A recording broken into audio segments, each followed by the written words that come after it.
పెద్దలు గౌరవనీయులు కల్వకుర్తి మాజీ శాసనసభ్యులు జరాగుండను కల్వకుర్తి మాజీ శాసనసభ్యులు సీనియర్ నాయకులు ఇప్పటిదాకా నీకు దండం పెడతారు. మీరు ముందు కల్వకుర్తి గెలుచుకొని అటెండ్ కానీ మాట్లాడు. గౌరవనీయులు అన్న జయపాల్ యాదవ్ అన్న గారు, గౌరవ పెద్దలు మన రాజ్యసభ మాజీ సభ్యులు, పార్టీ ప్రధాన కార్యదర్శి, కేంద్ర కార్యాలయ ఇన్ఛార్జ్ గౌరవనీయులు శ్రీ రావుల చంద్రశేఖర్ రెడ్డి గారు, గౌరవనీయులు మా సోదరి శ్రీమతి ద్యాప విజితారెడ్డి గారు, గౌరవనీయులు మన ఫుడ్ కమిషన్ చైర్పర్సన్ గారు సోదరులు శ్రీ గోలి శ్రీనివాసరెడ్డి గారు, గౌరవనీయులు మా తమ్ముడు సోదరుడు దశరథ్ నాయక్ గారు, గౌరవనీయులు ఇమ్తియాజ్ అహ్మద్ గారు మన మైనారిటీ స్టేట్ ఫైనాన్స్ కార్పొరేషన్ మాజీ అధ్యక్షులు, మున్సిపల్ మాజీ అధ్యక్షులు గౌరవనీయులు సోదరులు శ్రీ ఎడమ సత్యం గారు, గౌరవ అల్లీపురం వెంకటేశ్వర రెడ్డి గారు, అట్లాగే పెద్దలు గౌరవనీయులు శ్రీ ఎడమ వెంకటరెడ్డి గారు, సోదరుడు మన లక్ష్మీ నరసింహారెడ్డి గారు, పరమేష్ గారు, ఇంకా శ్రీనివాస్ యాదవ్ గారు, జోగు వీరయ్య గారు, ఇంకా వేదికపైన ఆసీనులైన పెద్దలందరికీ పేరు పేరున ఈరోజు కల్వకుర్తిలోని మరి వివిధ మండలాల నుంచి విచ్చేసిన పార్టీలో చేరుతున్న మరి సోదరులందరికీ కూడా హృదయపూర్వకంగా స్వాగతం, సుస్వాగతం. జైపాల్ యాదవ్ గారు మరి ఖర్చు తప్పించుకున్నందుకు ప్రోగ్రాం ఇక్కడ పెట్టినా అని చెప్పిండు. చాలా సంతోషం. మరి వాళ్ళకి భువనన్న పెట్టిరా లేదా? సో ఖర్చు తప్పించిండు, మొత్తానికైతే మీకు భోజనం అయితే పెట్టినా అని చెప్పిండు. చాలా సంతోషం, థ్యాంక్ యూ. జైపాల్ యాదవ్ అన్న మాట్లాడుతూ చాలా విషయాలు చెప్పినారు. అందులో ఇవ్వాలని నాకు తెలిసిన విషయం ఏంటంటే రేవంత్ రెడ్డి నేనే రాజకీయాలకు తెచ్చినా అని చెప్పిండు. సో ఇప్పుడు రేవంత్ రెడ్డిని ఆయన చేస్తున్న దుర్మార్గాలను, ఆయన చేస్తున్న అరాచకాలను ఎవరో అయితే తిట్టుకుంటారో దానికి బాధ్యత ఎవరో మీకు అర్థమైపోయింది. ఇక మరి నిన్ను తిట్టుకుంటారు. ఇలా నువ్వు సీక్రెట్ చెప్పినావు, రేపటి నుంచి నిన్నే తిట్టుకుంటారు, నువ్వు తెచ్చినావు రాజకీయాలకని.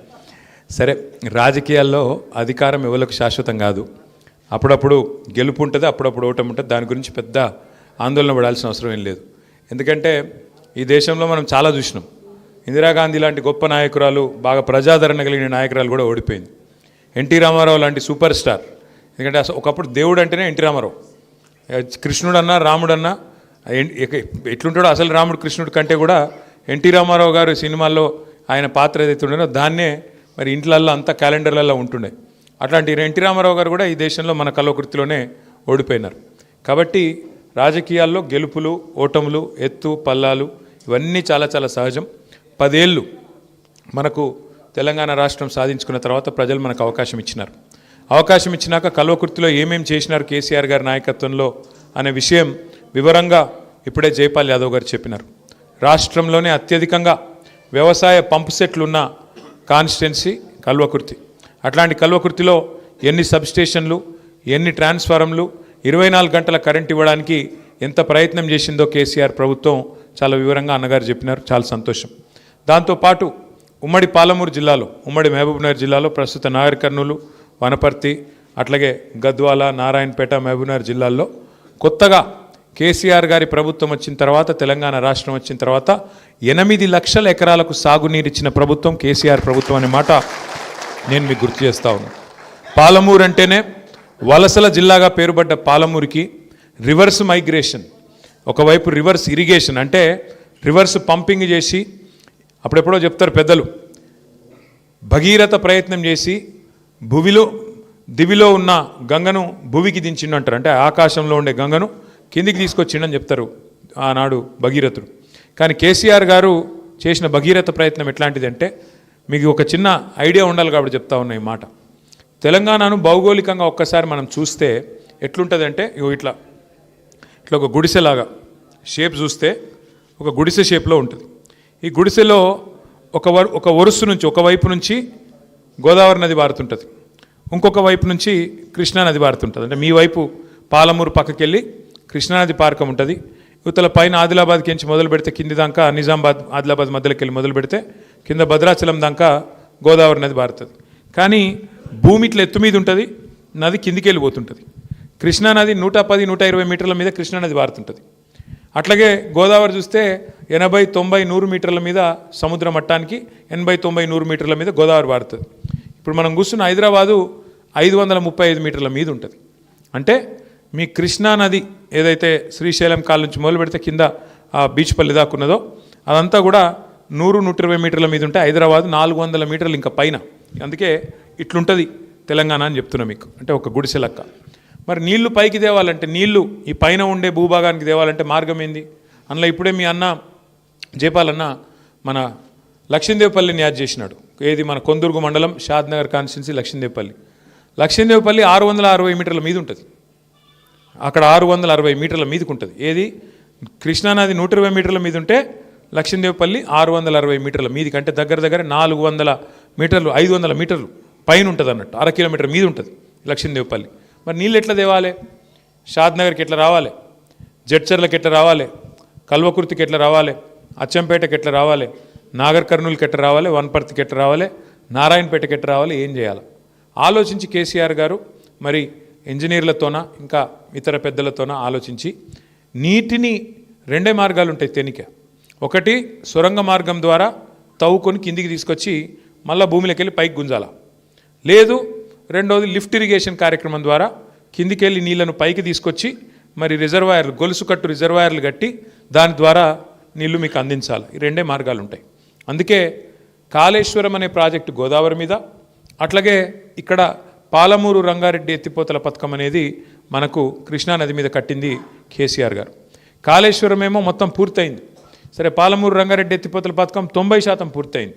అందులో భాగంగానే కట్టిన రిజర్వాయర్లు నార్లాపూర్ కానీ, ఏదుల కానీ, కరివెన కానీ, వట్టెం కానీ, ఉద్దండాపూర్ కానీ, ఇవన్నీ కూడా రిజర్వాయర్లు, గొలుసు కట్టు రిజర్వాయర్లు మీ జిల్లాలోనే, మీ ఉమ్మడి పాలమూరు జిల్లాలోనే కేసీఆర్ గారు 90% పని పూర్తి చేసి ఆఖరికి ఒక పంపు కూడా ఆన్ చేసి, మీకు గుర్తుండాల ఎలక్షన్లకు ముందే ఒక పంపు కూడా చాలు చేసి నీళ్లు కూడా చూపెట్టిండు కేసీఆర్ గారు. కానీ సరే, ఇప్పుడు ఈ రేవంత్ రెడ్డి గారి ప్రభుత్వం వచ్చినాక, కాంగ్రెస్ ప్రభుత్వం వచ్చినాక పాలమూరు బిడ్డనని చెప్పుకోవడం, మామగారి పేరు ప్రాజెక్టు పెట్టుకోవడం తప్ప ఇప్పటి వరకు సుక్క నీరిచ్చింది లేదు. ఆ 10% మిగిలిపోయిన పనిని కూడా చేసే ప్రయత్నం కూడా చేస్తలేడు. అంటే ఎందుకు చెప్తున్నా ఈ మాట అంటే, కేసీఆర్ నాయకత్వంలో 60 ఏళ్లుగా సాధ్యం కానీ పరిష్కారం కానీ సమస్యలు ఎన్నో పరిష్కారం చేసుకున్నాం. కరెంటు సమస్య మీకు తెలుసు ఎంత తీవ్రంగా ఉండేనో. కల్వకుర్తిలో ఎంతమంది చచ్చిపోయినారో రైతులు, ఎంతమంది ఎంత బాధపడ్డారో తెలంగాణ రాక మునుపు కరెంటు కోసం మీకు తెలుసు. తిప్పి కొడితే ఫ్రీ కరెంటు అని రాజశేఖర రెడ్డి గారు ఉన్నప్పుడు తెచ్చినారు, ఉచిత కరెంట్ అని. కానీ ఆ ఉచిత కరెంటు ఉత్త కరెంటే అది. ఎందుకంటే 6 గంటలు కూడా ఎన్నడూ చక్కగా ఉండేది కాదు కరెంటు. అది కూడా పొద్దున 3 గంటలు, రాత్రి 3 గంటలు తప్ప ఉచిత కరెంటు వ్యవసాయానికి ఎన్నడూ 6 గంటలు ఒకటేసారి ఇచ్చిందైతే లేదు. పారిన మడే వారుతుంది ఆ వచ్చే నీళ్ళతోన, ఇంకో మడి వారదు, నీళ్లు రావు.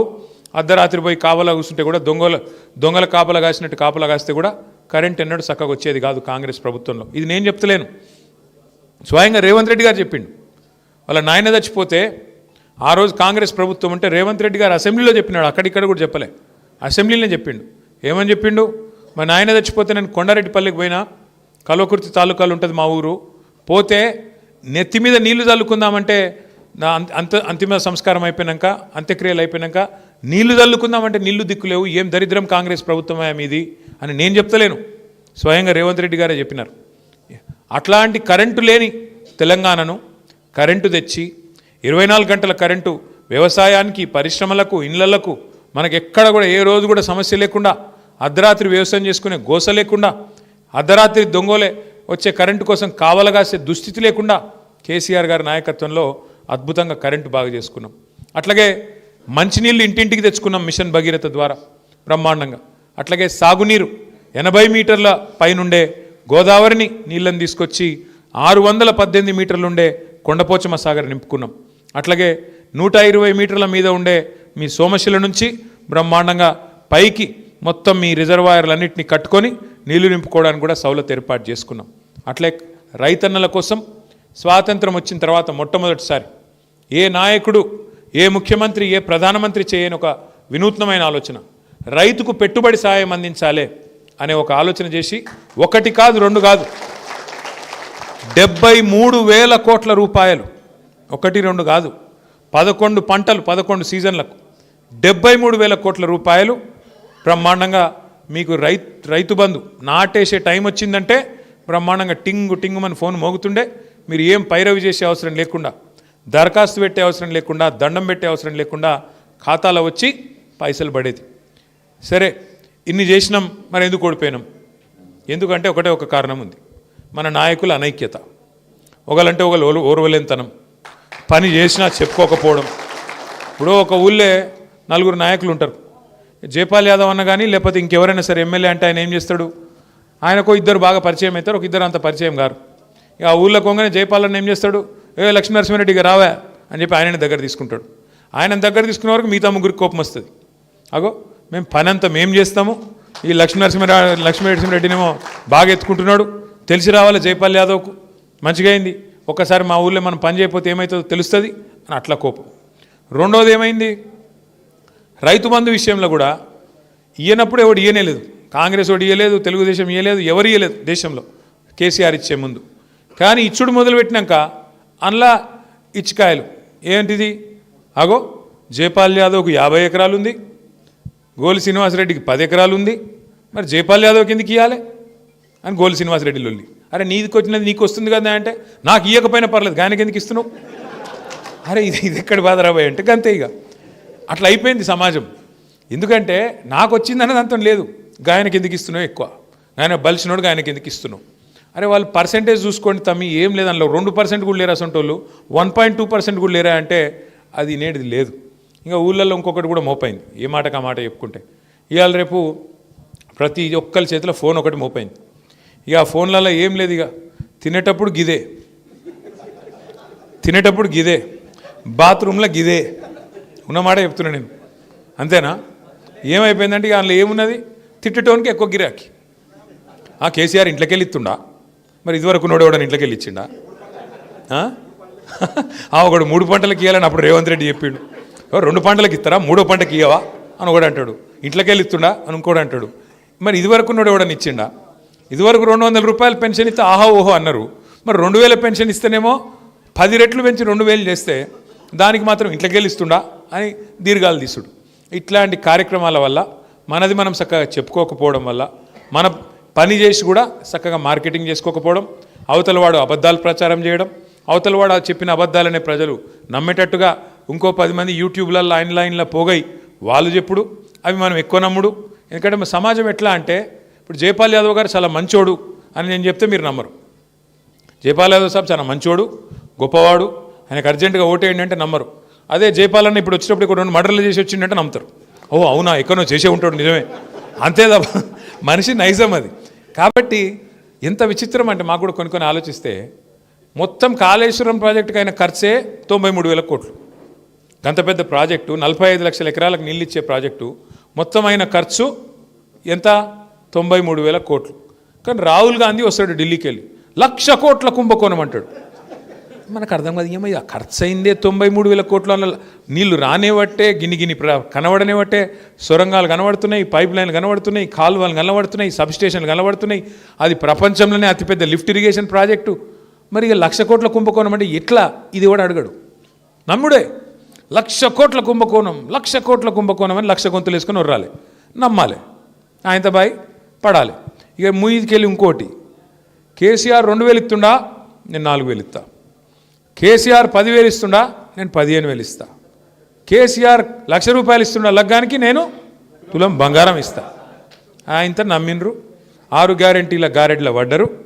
ఏందో జరుగుతుంది అల్లం బెల్లం అని చెప్పి స్కూటీలు ఇస్తా, ఇది ఇస్తా, అది ఇస్తా, అది ఇస్తా, ఇది ఇస్తా అని చెప్పి 420 హామీలు ఇచ్చే వరకు మర్చిపోయినరు. కాంగ్రెస్ వాళ్ళు ఎంత లంగలో మర్చిపోయారు అందరు. ఎందుకంటే 10 ఏళ్ళు అయింది కదా, ఒక కొత్త తరం వచ్చింది. ఈ కొత్త తరం వల్ల కాంగ్రెస్ వాళ్ళు ఎంత దుర్మార్గులో తెలియదు, ఎంత దుర్మార్గులు ఎంత మోసగాలు తెలియక ఆయనతో నమ్మిండు, జై జై అని చెప్పి ఆయనతో నారాయణ రెడ్డిని గెలిపించారు కల్వకుర్తిలో. ఇప్పుడు ఏమైంది, అదే నారాయణ రెడ్డి తిడతాడు ఇప్పుడు, ఆసుపత్రి ఇట్లుంది అట్లుంది. నేను పరిశాన్ అయితే ఈయన నిన్ననే ఊడిపడ్డాడు ఏం రాబోయే రాజకీయంలో అని. మరి 60 ఏళ్ళు నీ గవర్నమెంట్ ఉండే కదా, 2 ఏళ్ళు నీ గవర్నమెంట్, ఇప్పుడున్నది ఇదివరకు 60 ఏళ్ళు నువ్వే ఉంటావు కదా. ఆసుపత్రి ఇట్లుంది అట్లుంది అంటే మరి ఎవడు బాధ్యుడు? 60 ఏళ్ళు ప్రభుత్వం చేసినోడు బాధ్యుడా, 10 ఏళ్ళు నడిపిన కేసీఆర్ గారు బాధ్యుడా, ఎవరు బాధ్యుడే నాకు అర్థం కాదు. ఇట్లాంటి వాళ్ళు ఇవాళ నాయకులు వాళ్ళ పార్టీని వాళ్ళు విమర్శించేటోళ్ళు చాలామంది తయారైనారు. కానీ ఒక్క మాట మాత్రం దయచేసి అందరం గుర్తు చేసుకోవాలి. ఎందుకంటే చాలా సందర్భాల్లో ఏమైందంటే, మనకు కూడా కొన్నిసార్లు కొన్ని విషయాలు అలవాటు అయిపోయాక మనకు విలువ తెలియదు. ఇప్పుడు రైతు బంధు మంచిగా టింగు అని పడుతుంటేనేమో విలువ తెలియలే. ఓ 2 సార్లు ఎగ్గొట్టే వరకు అప్పుడు యాద్ చేసుకున్నారు కేసీఆర్. అరే వీడు దుర్మార్గుడు ఉన్నాడు, వీడు పెంచుతానాడు, పెంచలేదు, పెంచకపోగా ఎగ్గొట్టిండు. అమ్మా కేసీఆర్ ఉన్నప్పుడు ఏదో ఒకటి చేసి మొత్తానికైతే కరోనా టైంలో కూడా బ్రహ్మాండంగా మీకు టింగుమని రైతు బంధు పడ్డది. రేవంత్ రెడ్డికి టింగు సౌండ్ ఇష్టం లేదు, అందుకే కొత్తది పెట్టిండు. ఏం సౌండ్ అది? టకీ మనేస్తాను. పడుతున్నాయి మరి టకీమని. 4,000 పెన్షన్ పడుతుందా? టకీ 6,000 పెన్షన్ పడుతుందా? రైతు బంధు పడుతుందా? రుణమాఫీ జరిగిందా? ఇప్పుడు జరగలేదు. తులం బంగారం ఒకటి కాదు, ఇక 420 హామీలు ఉన్నాయి. ఎన్ని చెప్పాలి? 1 కాదు 2 కాదు 420 హామీలు, ఇష్టం వచ్చిన మాటలు. ఏం చేసినారో భయ్ అంటే ఒకటే చెప్తాడు, ఫ్రీ బస్ పెట్టినా అంటాడు. అందులో కూడా మోసమే, అది కూడా చెప్తున్నా మీకు ఇనూరి. ఫ్రీ బస్ అంటాడు. ఫ్రీ బస్ అంటే మహిళలకు ఫ్రీ అట, భర్తకు డబల్ అట. అది ఫ్రీ ఎట్లయితుంది అని అక్కడ కాదు, పిచ్చోళ్ళని చేసుడు తప్ప మనకు. పిల్లలకేమో మళ్ళీ బస్ పాస్ రేట్ పెంచిండు, మగవాళ్ళకు డబుల్ టికెట్, నీకు మహిళలకు ఫ్రీ. ఇక ఫ్రీ ఎట్లయితుంది నువ్వు చెప్పు, నాకు తెలియక అడుగుతా. అంటే కుడి చేత్తో నిచ్చుడు, ఎడమ చేత్తో గుంజుకునుడు, అది ఫ్రీ ఎట్లయితుంది? ఇక ఇదొక్క మోసం తప్ప ఇంకేమైనా చేసిర్రా? దయచేసి మీరు ఆలోచించండి. గ్యాస్ వచ్చిందా? అలే 200 యూనిట్లు ఫ్రీ అన్నాడు. కొంతమందికి వచ్చింటుంది, కొంతమందికి రాలే. ఏ ఒక్కటన్నా పరిపూర్ణంగా చేసిండ్రా? 2 ఏళ్ళు నిండిపోయింది. అన్నిటికీ మించిన మోసం. ఎంత దుర్మార్గం అంటే, సరే ముఖ్యమంత్రులు ప్రభుత్వాలు మారుతుంటాయి, రాష్ట్రం అయితే శాశ్వతంగా ఉంటుంది. ఇప్పుడు ముఖ్యమంత్రులు మనం ఎంతమందిని చూసినాం? ఎన్టీ రామారావు గారు 1983 నుంచి ఎన్టీ రామారావు గారు 89 దాకా. ఆ తర్వాత చెన్నారెడ్డి గారు, విజయభాస్కర్ రెడ్డి గారు, తర్వాత మధ్యలో ఎవరు వచ్చిన నేదురుమల్లి జనార్దన్ రెడ్డి గారు, తర్వాత చంద్రబాబు నాయుడు గారు, ఆ తర్వాత రాజశేఖర్ రెడ్డి గారు, ఆ తర్వాత రోషయ్య గారు, కిరణ్ కుమార్ రెడ్డి గారు, కేసీఆర్ గారు, ఇప్పుడు రేవంత్ రెడ్డి గారు. ఇంతమందిని చూసినాం. ఒక దగ్గర 10 మంది ముఖ్యమంత్రులను చూసినాం. ఏ ముఖ్యమంత్రి అయినా ఈయన తిరిగి మాట్లాడటం మాత్రం చూసినామా? అవి ఏం మాటలు? ఏమైనా రేవంత్ రెడ్డి గారు 4,000 పెన్షన్ ఏది అంటే నీ గుడ్లు వీకి గోటీలు ఆడతా. ఏమైనా రైతు బంధు ఏది రేవంత్ రెడ్డి గారు అంటే నీ పేగులు తీసి మెడలు వేసుకుంటా. ఇది ఎక్కడి లొల్లి రాబాయి? పేగులు తీసి మెడలు వేసుకున్నాడు. ఎవడన్నా బోటి కొట్టేటోడు మాట్లాడతాడు, పేగులు మెడలు వేసుకున్నాడు. ఇదేం లొల్లి? అదొక్కటే కాదు, ఇంకా విచిత్రం. సెక్రటేరియట్కి వచ్చిండు, ముఖ్యమంత్రి అయ్యిండు, కిస్మత్ బాగుంది, ముఖ్యమంత్రి అయినావు, సెక్రటేరియట్కి వచ్చినావు. ఏం చేయాలి నువ్వు? సెక్రటేరియట్కి వస్తే ఏముంటాయి? సెక్రటేరియట్లో కంప్యూటర్లు ఉంటాయి, పనిచేసే ఉద్యోగులు ఉంటారు, పాలసీలు ఉంటాయి. ఇక్కడ నేను లంకె బిందెలు ఉంటాయి అనుకొని వచ్చినా, ఇక్కడ లేవు లంకె బిందెలు ఉంటాయా సెక్రటేరియట్లో? తవ్వుతేనట సార్ లంకె బిందెలు దొరుకుతాయి అనుకొని వచ్చిండట. వాటితోనే 6 గ్యారెంటీలు అమలు చేస్తా అనుకుండంట. ఎట్లుందంటే పరిస్థితి వాళ్ళ నిజంగా కూడా. సరే మీ కాడనేమో రియల్ ఎస్టేట్ బాగుందని జైపాల్ యాదవ్ అని అంటుండు, మరి పక్కకెళ్ళి చంద్రశేఖర్ రెడ్డి అని అన్నాడు. మరి జైపాల్ అని ఒక్కరికే మంచిగా నడుస్తున్నట్టు అయితే సరే ఆగాగు, తొందరపడకు. అయితే మిగతా దగ్గర అది కూడా లేదు. అట్లా అన్న చెప్పేది ఏంటంటే, మిగతా దగ్గరలో మొత్తం పడిపోయింది, మన కాడ పడిపోలేదు, అట్లా ఆగి ఉందని చెప్తున్నాడు. అయితే పక్కకెళ్ళి చంద్రశేఖర్ రెడ్డి అని అంటుండు, మరి కోట్ల రూపాయల విలువ ఉండే భూములు పెట్టుకొని 50 లక్షలు ఖర్చు పెట్టడానికి ఎందుకు కింద మీద అవుతున్నావు అని పక్కకెళ్ళి అన్న అంటాడు. నేనేమంటా అంటే, మీరు ఎక్కతొక్క టెన్షన్ పడేది ఏం లేదు. ఇవన్నీ కూడా జరుగుతూనే ఉంటాయి రాజకీయాల్లో. అప్పుడప్పుడు కింద పడతాం, అప్పుడప్పుడు లేస్తాం. కానీ ఒకటి మాత్రం పక్కా, ఇవాళ ఏ ఊర్లో అయినా 10 మంది గుమిగూడితే, ఒక పెళ్ళి అయినా, ఒక సావు అయినా, పండుగ అయినా, ఒక 10 మంది దోస్తులో ఇంకోటో ఒక దగ్గర కూర్చుంటే మాత్రం ఇలా ఒక్కటే మాట నడుస్తున్నది, తొందరగా కేసీఆర్ను మళ్ళీ తెచ్చుకోవాలి రాబాయ్ ఎట్లన్నా చేసి అనే మాట నడుస్తుంది. సరే ఈ మధ్యలో చిన్న ఎలక్షన్లు ఉన్నాయి, చిన్న చిత్కా ఎలక్షన్లు ఉన్నాయి. ఒకటి జెడ్పీటీసీ అంటే, ఒకటి ఎంపీటీసీ అంటే, సర్పంచ్ అంటే, ఇవి నడుస్తూనే ఉంటాయి. అస్సలు ఎలక్షన్ మాత్రం 2028లో ఉంటుంది బరాబర్. అందులో మాత్రం నేను ఇవాళ చెప్తున్నా, మీకు రాసి పెట్టుకోండి, తిరిగి ప్రజలు కేసీఆర్ గారిని తెచ్చుకోవడం పక్కా. ఇది ఎవరు ఆపలేరు, ఎందుకంటే ప్రజలు డిసైడ్ అయిపోయారు. ఈసారి మళ్ళీ ప్రయోగాలు చేయరు. కేసీఆర్ ఉన్నప్పుడు రైతు బంధు పడుతుండే, కేసీఆర్ ఉన్నప్పుడు రైతు బీమా వచ్చింది, కేసీఆర్ ఉన్నప్పుడు బ్రహ్మాండంగా వ్యవసాయం నడిచింది, పంటలు కొంటుండే, అన్ని రకాలుగా ప్రజలకు, పేద ప్రజలకు ముఖ్యంగా మంచి జరిగింది. కాబట్టి ప్రజలంతా అమాయకంగా ఏం లేరు. ప్రజలు టైం కోసం చూస్తాను అంతే. ఏమన్నా సందు దొరుకుతుందా, ఏదైనా మధ్యలో ఎలక్షన్ వస్తుందా అని చూస్తే మధ్యలో వస్తలేవు. మొన్న ఒక జుబ్లీల్స్ వచ్చింది, అందులో కూడా మీరు చూసిర్రు ఎంత ఆగమాగమైన రేవంత్ రెడ్డి ఒకటే దెబ్బకు గట్టిగా మాట్లాడే వరకు వెంటనే ఒక ఆయన మంత్రి చేసి పారేసిండు అజరుద్దీన్ ఒక దెబ్బకు బీఆర్ఎస్ దెబ్బకు అజరుద్దీన్కు మంత్రి పదవి వచ్చింది ఒకటే దెబ్బకు 4 మీటింగులు గట్టిగా పెడితే రేవంత్ రెడ్డి 1 వీక్ తిరిగిండు గట్టిగా వారం రోజులు తిరిగిండు తిరగక తప్పలే 14 మంది మంత్రులు గల్లీ గల్లీ తిరిగిండ్రు ఎలక్షన్ రోజు కూడా డిప్యూటీ సీఎం రోడ్ల మీద తిరుగుతున్నాడు ఏది జూబ్లీ హిల్స్లో గా పరిస్థితి వచ్చింది మరి ఒక్క ఉప ఎన్నిక గింతాగమైతే రేపు వీళ్ళని ఎవడు కాపాడాలి మరి అసలు ఎన్నిక వచ్చే వరకు అందుకే మనం భయపడేది లేదు బాధపడేది లేదు నడుస్తుంది చిన్న చిన్న ఎదురు దెబ్బలు నడుస్తూనే ఉంటాయి కానీ మీరు ధైర్యంగా ఉండండి కల్వకుర్తిలో తప్పకుండా ధైర్యంగా ముందుకు పోదాం నాకున్న అవగాహన మేరకు నాకున్న అనుభవం మేరకు నేను కూడా రాజకీయాలకు వచ్చి ఇప్పుడు వచ్చే సంవత్సరం అయితే 20 ఏళ్ళు అవుతుంది కాబట్టి నేను కూడా కొద్దిగా చూసిన ఇప్పుడు ఎమ్మెల్యే అయ్యి కూడా 16 ఏళ్ళు అయింది నేను కూడా కొద్దిగా చూసిన ఇవాళ ఈ ప్రభుత్వం మీద ఉన్నంత వ్యతిరేకత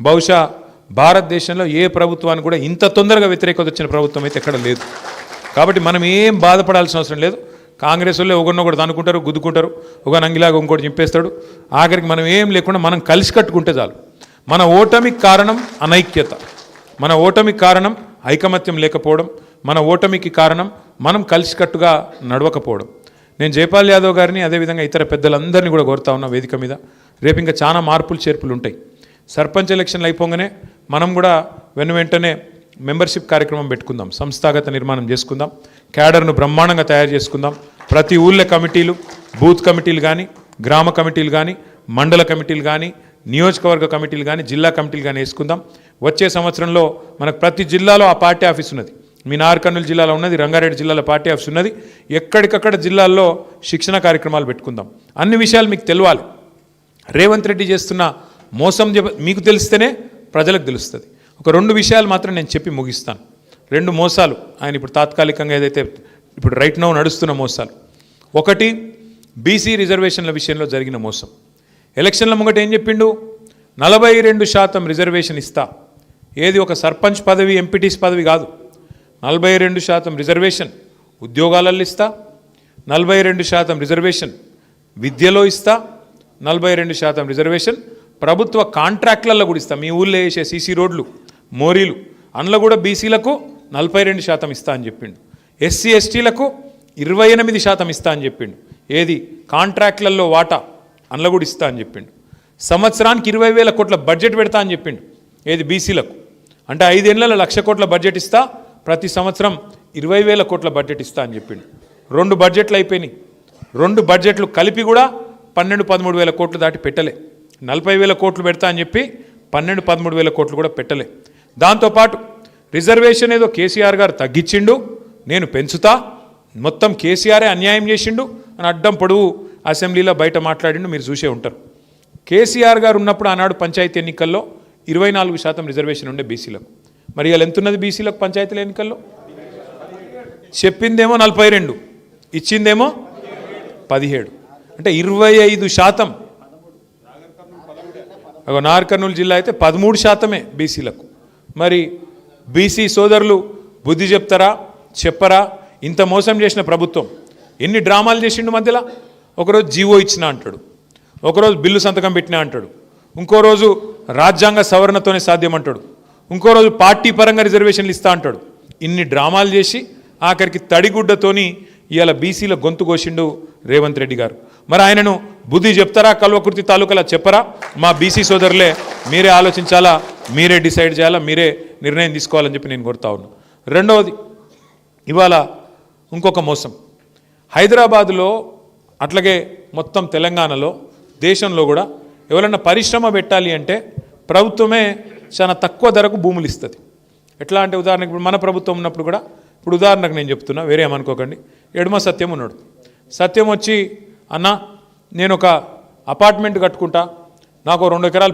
భూమి అంటే నేను ఇస్తానా అపార్ట్మెంట్కి నేను ఎందుకు ఇస్తానా ఇయ్యా నువ్వేనా పరిశ్రమ పెడతా అంటే ఇస్తా అని చెప్తా సో అదే సత్యం వచ్చి అన్న 2 ఎకరాలు నాకు ఇయ్యు నేను మంచిగా ఒక పరిశ్రమ పెడతా 200 మందికి ఉద్యోగాలు ఇస్తా అంటే బయట మార్కెట్లో ₹1,00,00,000 ఎకరం ఉంటే కూడా దాన్ని కేవలం 10 లక్షల రూపాయలకే ఇచ్చి నువ్వు నడుపు తమ్ముడు నువ్వు పరిశ్రమ పెడితే కొలువులు వస్తాయి ఉద్యోగాలు వస్తాయి దాంతోపాటు రాష్ట్రానికి ఆదాయం వస్తుంది అని చెప్పి ఏ ప్రభుత్వం ఉన్నా పరిశ్రమలకైతే భూములు ఇస్తుంది మళ్ళీ పరిశ్రమకు ప్రోత్సాహకం కూడా ఇస్తుంది ఎందుకు ఇస్తాం ఉద్యోగాలకు వాటితో పాటు రాష్ట్రానికి కూడా ఆదాయం వస్తుంది, ప్రజలకు కూడా సంపద పెరుగుతుందని ఇస్తాం.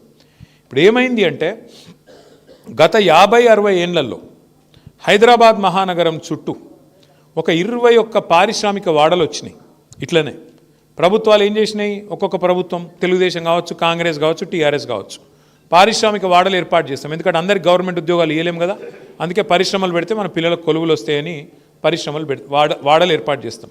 చెర్లపల్లి, నాచారం, మల్లాపూరు, కాటేదాను, బాల్నగరు, జీడిమెట్ల, పాశమైలారం, పటాన్చెరు, చుట్టూతా బోలెడన్ని పారిశ్రామిక వాడలు ఉన్నాయి. ఇప్పుడు ఏమైంది, ఆ వాడలు పెట్టినప్పుడేమో ఊరవతలు ఉండే, కానీ తర్వాత హైదరాబాద్ వెరుక్కుంటూ పోయింది, అవన్నీ ఊరు మధ్యలోకి వచ్చినాయి. ఊరు మధ్యలోకి వచ్చేవారికి ఏమైంది, ఒక్కొక్క భూమి ఒక్కొక్క ఎకరం బాగా కాస్ట్లీ అయిపోయింది. వాళ్ళందరికీ ఇచ్చిన భూములు ప్రభుత్వమే ఇచ్చింది చాలా తక్కువకు, రైతుల కాడనో లేకపోతే ప్రభుత్వ భూమిలో ₹1,00,00,000 ఉన్న భూమిని 10 లక్షలకే ఆ రోజు వాళ్ళకి కట్టబెట్టినాం. ఇవాళ రేవంత్ రెడ్డి గారి నిర్ణయం ఏం తెలుసా, ఆయన ప్రభుత్వం నిర్ణయం 9,300 ఎకరాల భూమి, ఏది హైదరాబాద్లోని 21 పారిశ్రామిక వాడల్లో 9,300 ఎకరాల భూమి. అంటే ఒక్కొక్క ఎకరం హైదరాబాద్లో ఎక్కడ కూడా 40-50 కోట్లకు ఎక్కడ తక్కువ లేదు ఎకరం. నేను చెప్పేది ఎక్కడ కూడా 1,50,000-2 లక్షల రూపాయలకు తక్కువ లేదు గజం. అసొంటి భూమిని రేవంత్ రెడ్డి ఏమంటుండేరికేనా, మీకు గిన్నా ఇప్పుడు మీరు పారిశ్రామికవేత్త, మీకు ఇచ్చిందెందుకు ప్రభుత్వం భూమి, ఉద్యోగాలు ఇస్తావని, అట్లాగే తక్కువ ధరకు మీకు ప్రభుత్వానికి ఏమైనా ఆదాయం వస్తుందని ఇచ్చినాం. ఇలా దరఖాస్తు పెట్టుకుంటే చాలంట ఎస్ఆర్ఓ వాల్యూ మీద. ఎస్ఆర్ఓ అంటే రిజిస్ట్రేషన్ వాల్యూ, ముందే రిజిస్ట్రేషన్ వాల్యూ తక్కువ ఉంటుంది మార్కెట్ మీద చూస్తే. ఇప్పుడు మీ కల్వకుర్తి ఉంది, కల్వకుర్తిలో ఎకరం నిజానికి మార్కెట్లో ₹1,00,00,000 ఉండొచ్చు, రిజిస్ట్రేషన్ 5 లక్షలు 10 లక్షలు ఉంటుంది, అంతేనా? అంతే ఉంటుంది. ఇప్పుడు రేవంత్ రెడ్డి ఏమంటుండేరికేనా, ₹1,00,00,000 ఉన్న భూమి కేవలం రిజిస్ట్రేషన్ ధర మీద 30% కడితే చాలంట. అర్థమైందా? రిజిస్ట్రేషన్ 5 లక్షలు అనుకో, మార్కెట్లో ₹1,00,00,000. రేవంత్ రెడ్డి ప్రభుత్వం ప్రపోజల్ ఏం దొరికేనా, 5 లక్షలలో 30% అంటే ఎంత, 1,25,000, 1,30,000. 1,30,000 రూపాయలు కడితే శాశ్వతంగా ₹1,00,00,000 భూమి నువ్వు తీసుకో, అపార్ట్మెంట్లు కట్టుకో, ఏమైనా చేసుకో అంటుండు. ఇది దోపిడీ కాదా? ఇంతకు మించిన దోపిడీ ఇంకేమైనా ఉంటుందా? హైదరాబాద్లో ఇల్లు కడదామంటే జాగలేదు, ప్రభుత్వ ఇల్లు, ఇందిరమ్మ ఇల్లు కడదామంటే జాగలు లేవు. హైదరాబాద్లో పార్కు కడదామంటే జాగ లేదు. హైదరాబాద్లో ఒక ఛాయ్ డబ్బా పెడదామంటే జాగలేక గరీబోలు ఫుట్పాత్ మీద పెట్టుకుంటే వాటిని వచ్చి హైడ్రా కొట్టేస్తుంది. హైదరాబాద్లో బొందలగడ్డకు జాగలేదు, హైదరాబాద్లో మోరీ కడదామంటే జాగలేదు, రోడ్డు విస్తరిద్దామంటే జాగలేదు. కానీ 9,300 ఎకరాలు ఆయన అత్త సొమ్ము అన్నట్టు, ఆయన అబ్బసొత్తు అన్నట్టు ఇలా రేవంత్ రెడ్డి ఈ 500-600 మంది బడాబాబులకు రాసిచ్చేస్తున్నాడు. రాసిస్తే ఉతానే రాసిస్తాడు రేవంత్ రెడ్డి. నీకు తెలియదా, నాకు తెలియదా? ఇవాళ 10% కాదు, ఎక్కువనే ఉన్నది, 50% ట్యాక్స్ ఉన్నది, ఆర్ఆర్ ట్యాక్స్ 50% వెనుకకు నూక్కుండే. ఇది కథ. అంటే 9,300 ఎకరాలు, ఒక్కొక్క ఎకరం 50 కోట్లు, ఎంత? 4.5 లక్షల కోట్లు, 5 లక్షల కోట్ల ఆస్తి. అందులో 50% కాంగ్రెస్ వాళ్ళు దొబ్బక తినే ప్రయత్నం చేస్తాను. ఎవరి సొమ్ము ఇది? ప్రజల సొమ్ము. ప్రజల సొమ్ము, ప్రజల ఆస్తి. పారిశ్రామికవేత్తలకు ఉద్యోగాలు ఇస్తారని, పారిశ్రామికవేత్తలు రాష్ట్రానికి ఏమైనా ఆదాయం తెస్తారని ఇచ్చింది. ఇక నా ఇష్టం ఉన్నట్టు నేను అపార్ట్మెంట్లు కట్టుకుంటా, మాల్స్ కట్టుకుంటా, నీ అయ్యే సొమ్మా, వాన అయ్యే సొమ్మా? అందుకే మనమేం డిమాండ్ చేస్తున్నాం, వాపస్ తీసుకో భూములు, కాదంటే బహిరంగ మార్కెట్లో వేలం పెట్టు. మీరు చూస్తున్నారు కదా పేపర్లో, ఏం రాస్తున్నారు పేపర్లో, రాయదుర్గంలో ప్రభుత్వ భూమిని వేలం పెడితే ఒక ఎకరం 177 కోట్లు. మరి 177 కోట్లకి ఇక్కడ ఎట్లుంటుంది? 2 కిలోమీటర్ల అవతల ఎకరం 3 కోట్లు ఎట్లుంటుంది? ఇది దోపిడి కాదా? మరి ఆలోచించద్దాం మనం. సరే, రేవంత్ రెడ్డి ఇవాళ ఉంటాడు, రేపు బిక్తాడు. ఆ పైసలు, మరి ఆ ప్రభుత్వ పైసలు, ప్రజల పైసలు ఎడపోవాలి? ఒక గది ఇవాళ మన పంచాయతీ. ఇంత దోపిడీ జరుగుతుంటే కూడా మనం చర్చ పెట్టకపోతే, ఇంత దోపిడీ జరుగుతుంటే కూడా మనం మాట్లాడకపోతే చరిత్ర మనల్ని క్షమించదు. మీరు ఆలోచన చేయండి, కూకట్పల్లిలో 8,000 రూపాయల గజం దొరుకుతుందా? 8,000 రూపాయల గజం ఎవడని ఇస్తా అంటే ఇక్కడ ఉన్న వాళ్ళందరూ లైన్ పోయి కట్టుకొని కొనుక్కుంటారు కాదా? కడతాలనే లక్ష ఉందట. మరి కూకట్పల్లిలో 8,000 రూపాయల గజం అమ్ముతుండే ఇలా రేవంత్ రెడ్డి. ఎవరికి? మనకు అమ్ముతలేడు, ప్రజలకు అమ్ముతలేడు. బడా బడా పారిశ్రామికవేత్తలు, ఆయన అన్నదమ్ములు, కొండలరెడ్డి, తిరుపతి రెడ్డి, కృష్ణారెడ్డి, ఇంకెవరున్నారు వాళ్ళ అన్నదమ్ములు, ఇక పేర్లు ఎందుకు తిన్నాక కానీ, వాళ్ళందరూ కలిసి గుంపయి ఇవాళ వెనకకెళ్ళి రాయించుకొని వేరే వాళ్ళ పేర్ల మీద అగ్రిమెంట్లు పెట్టి దొంగతనం చేసి మొత్తం 9,300 ఎకరాలు దొబ్బేసే ప్రయత్నంలో ఉన్నాడు. ఆయన ముఖ్యమంత్రి పని చేస్తలేడు, రియల్ ఎస్టేట్ బ్రోకర్ పనే చేస్తాడు. ఉన్నమాట చెప్తున్నాడు. మీ దగ్గర కూడా ఏమేం చేస్తున్నాడో, 4th సిటీ, అట్లాగే పక్కన RRR ఇటుదిప్పుడు అటుదిప్పుడు మీకు తెలియదా? తెలుసు తెలుసు. ఇయ్యమంటే కొట్లాడాలి, గట్లెట్లనే ఇయ్యమంటే కుదరదు. కానీ కొట్లాడితే ఇగో అన్న సింపుల్ ముచ్చట, తెలంగాణ పైరవి చేస్తే వచ్చినదే ఈ బలగొడతాం నా కొడకాని కాంగ్రెస్ అని గట్టిగా గల్లబట్టుకుంటే వచ్చి ఉత్తగానే వస్తుంది. అందుకే అంటున్నా, మీకు కూడా తెగువ ఉంటే, తెగింపు ఉంటే ఆ రైతులను ముంగట పెట్టండి, మీరు పక్కకు పోయి కూర్చోండి, గట్టిగా కొట్లాడండి. ఈ పైరవులతోని రేవంత్ రెడ్డి అసంటోళ్ళు ఇనరు కాదు. మనం లొల్లి పెడితే కూడా కాదు, మనం ఫీల్డ్ కోవాలి, లొల్లి పెట్టాలి. మొన్న జయపాల్ యాదవ్ అన్న కూడా ఇట్లే చెప్పిండు ఒక ముచ్చట. చెప్తే ఢిల్లీ దాకా పంపించిన నేను. ఢిల్లీ దాకా పోయి మీరు ఆ మంత్రిని కలవండి అంటే మొత్తం రైతులందరినీ తీసుకొని పోయి కలిసిండు. ఆగిందా ఇప్పుడు? అది ఆగింది. మొత్తానికి జయపాల్ యాదవ్ అన్నకు ఒకసారి గట్టిగా సపోర్ట్లు కొట్టండి. అట్లుండాలి పని, అంతేగాని వాడు గుంజుకుంటుండు మనం చావలేదు, మనం చచ్చిపోయినాం అందరం. మీద గట్టిగా నాయకులందరూ మీరు పోరాడే జెండా. మళ్ళీ ఇంకొక మాట చెప్తున్నాను నేను, ఎవ్వడు కొట్లాడాడు. 2 ఢిల్లీ పార్టీలు, 2 కూడా దొందే, ఇద్దరు గులాంగాళ్ళే. బానిసకొక బానిస అన్నట్టు ఇక్కడుండే బీజేపీడు, ఇక్కడుండే కాంగ్రెస్ వాడు, పైనుండే ఇక్కడ ఇంకో నాయకునికి బానిస. వాడు ఢిల్లీలోనికి బానిస, ఢిల్లీవాడు గుజరాతోనికి బానిస. ఏ బానిసత్వం లేని పార్టీ అంటే ఇగో మళ్ళీ ఇదే ఉన్నది, ఒకటి నికార్సైన తెలంగాణ పార్టీ, గులాబీ జెండా. అందుకే నేను అంటున్నా, తెలంగాణ గురించి తెగబడాలన్నా, కలబడాలన్నా, కొట్లాడాలన్నా ఆ సత్తా ఉన్న ఒక్క పార్టీ మన పార్టీ, కేసీఆర్ గారి పార్టీ తప్ప ఇంకోటి కాదు. కాబట్టి నేను మీ అందరికీ ప్రార్థించేది, మీరు రేపు సర్పంచ్ ఎన్నికల్లో కొట్లాడండి, జెడ్పీటీస్లో కొట్లాడండి, ఎంపీటీస్లో కొట్లాడండి, కానీ అసలు యుద్ధం 2028లో ఆ రోజు ఉంటుంది. ఆ రోజు మాత్రం మళ్ళా ఈరోజు కొట్లాడుకొని కావాలంటే ఊళ్ళలో నేను వద్దంటలేను, కానీ ఆ రోజు కలిసి ఉండుర్రి. నాకు తెలిసి ఇవాళ ఎట్లుంటుంది అంటే, సర్పంచ్ అనగానే ఒకటే ఊళ్ళో 4 కొట్లాడతారు, అంతా మనోళ్ళే ఉంటారు. మళ్ళీ ఎవరినేం అనరాదు. జయపాలన్న దగ్గరకు వస్తారు, ఆయన ఏం చెప్తాడు? అందరూ ఆయన వాళ్ళేనా, ఎవరు ఏం చెప్తారు? దానికి ఏం చేయనికి రాదు. కానీ ఈ మన మధ్యలో ఉండే తాత్కాలికమైన మరి పొరపచ్చాలు, అనైక్యత, మనకుండే పంచాయతీలు రేపు అల్టిమేట్గా పార్టీకి నష్టం కావద్దు. జనవరిలో మనకు సభ్యత్వ నమోదు కార్యక్రమం చాలా అవుతుంది.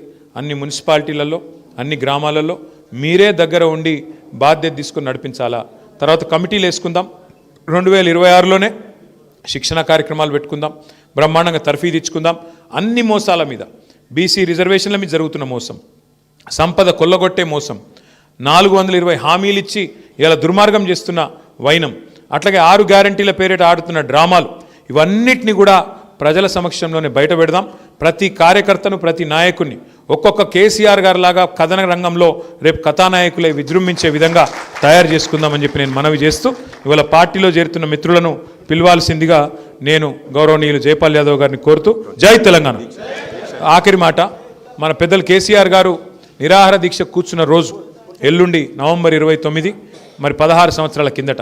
ఆ సందర్భాన్ని పురస్కరించుకొని అన్ని జిల్లా కేంద్రాలలో మనం బ్రహ్మాండంగా దీక్షా దివస్ అనే కార్యక్రమాన్ని చేస్తున్నాం. మీ నాగర్ కర్నూలు జిల్లా వాళ్ళు నాగర్ కర్నూలు పోవాలా, రంగారెడ్డి జిల్లా వాళ్ళు రంగారెడ్డి జిల్లాకు పోవాలా. ఆ రోజు దయచేసి అందరూ పాల్గొనాలని విజ్ఞప్తి చేస్తూ, జై తెలంగాణ.